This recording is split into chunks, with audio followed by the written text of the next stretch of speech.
Бүгін бар ғой, мен қартаюдан қорқатындар туралы айтқым келіп отыр. Қартаюдан қорқатындар, шын сөз. Қартаюдан қорқатындар, олар комфортқа үйренгендер.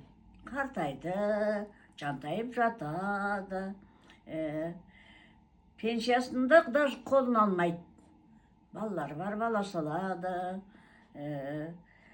өзінше балаға қараған болады. Есік алды ашып, құлап қалма деген сияқты. Мен балаға қараймын. Содан кейін сол балдардың өзі біраздасын оны күлкі, мазақ қылатын ойламайды да, білмейді да, оны жобаламайды. Өйткені қазіргі балалар басқа. Қазіргі балалар сосын әжем сондай деп қалуы мүмкін. Ал енді бір жаққа шақырса барады, тойға барады. Той көйлегіңізді кидіңіз бе, той көйлек бар ма десе, той көйлек бар ғой, көйлек жетеді ғой. Ана шкаптың ішінде болған менің көйлегім. Немесе тойда өлең айтасыз ба десе, үйбай тамадалар жетеді. Мен қайтем өлең айтып, мені кім тыңдайды дейді. Жоқ, олай емес. Олай емес. Біздің қазақтар өз тойын өздері басқарады. Ақша төлеп біреуге басқартқызбайды. Өйткені сол әулеттің ішінде әнші де бар, биші де бар, ақылгөй даналық сөздерді айтылатын адамдар бар. Той деген ол кезде конференция сияқты. Сонда сенің де айтатын бір жақсы сөзің болсын, халыққа өнеге болатындай. Бір жақсы өлеңің болсын, үстіңде бір әдемі киімің болсын. Мен өзім солай деп ойлаймын. Мен ғана емес, ал енді қазір тіпті де соған қатты көңіл бөлу керек болып жатыр. Тойға барып, тамақты ше салып, әлі тамаданың концертін көріп, қайтқан, қай той екенін де ұмытып қаласың үйге келсең. Кімнің той екенін де, өткенде де сондай той, анада да сондай, бәрі бірдей болып. Жоқ, әр тойдың өзінің анықтауышы болады. Қандай адамдардың тойлары кәдімгідей. Сондықтан сол тойдың өзінің әулеттерінің адамдарының өрісі көрінеді,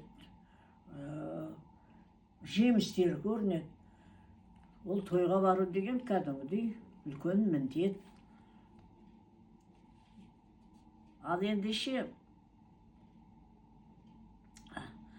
ән шырқайық деген кезде, ән шырқайық деген кезде өлеңіңіз дайын болсын, көйлекті жаңалау керек, сосын техникадан міндетті түрде хабар болу керек, хабар емес, техниканы жақсы меңгеру керек. Сосын бар ғой, айтайын дегенім, кәдімгідей біз енді қазір қатты қолға алып жатырмыз ғой. Тілді, бәрі де өзі халықтың бұрынғы салт дәстүрлерін жаңғыртсақ, әдемілеп, жаңаша. Даже тойда ойнайтын ойындар, серкелеп дұрыстап билеу ғана емес, биді керек ол. Біздің ана өзіміздің бидеріміз қандай, әлгі жайдар мәніміз, бейпылымыз, осы толып жатыр жақсы бидер. Біздің қазақта анау қара жорғаға енді ешкімнің таласа алмайды. Енді оны міндетті түрде білу керек. Міндетті түрде әрбір қазақ білу керек. Бейпылыды билеуді, қара жорғаны билеуді, бір ауыз өлең айтуды деген сияқты. Ол қазақтың өзінің бір мінездемесі сияқты, жаратылысы, көрінісі. Сондықтан мен халық ойындарында ойнатуды өзіміз білейік. Өзіміз ішіміздегі бар ғой пысықтар. Мысалы мен есімде соны өзім ойнатқан бір кезде мен де тамада болғам, кәдімгідей. Қанғалай деген ойын бар. Қанғалай. Жұрт қатар-қатар отырады. Ішінде ойын бастаушы әркімнен сұрайды. Мына жерде қан отыр, ойын бастаушы емес, уәзір. Уәзір дейміз енді ойын бастау. Қан отыр, уәзір. Сосын анау қан айтады. Ана халықтан сұрап кеш. Қан қалай екен, мен қандай екем деп. енді халық әртүрлі айтады ғой. Біреу қан бұлай дейді, қазір әлгі не деуші еді, мына бүйтетін ой қалай атаушы еді, белгілер көп қой енді. Біреу мақтайды, бұлай дейді, біреу бұлай дейді деген сияқты. Ал енді біреу болса бұлай дейді, не болмаса шапырақтан бір береді, қош толық деген сияқты, не болмаса бүйтеді. Ол уәзір соны кеп қанға айтып қояды. Қанға айтып қойған емес, ол міндет. Кім не деп жатыр, соны айту керек. Сосын қан оның жазасын береді. Мысалы, бұл да қызық. Және бір жағы саясат. Ал енді махаббат туралы да неше түрлі ойындар бар. Мен ол ойындардың көбін жақсы білем. Өйткені өзіміз соны қатты пайдаланғанмен. Сол ойындар да тегін емес екен.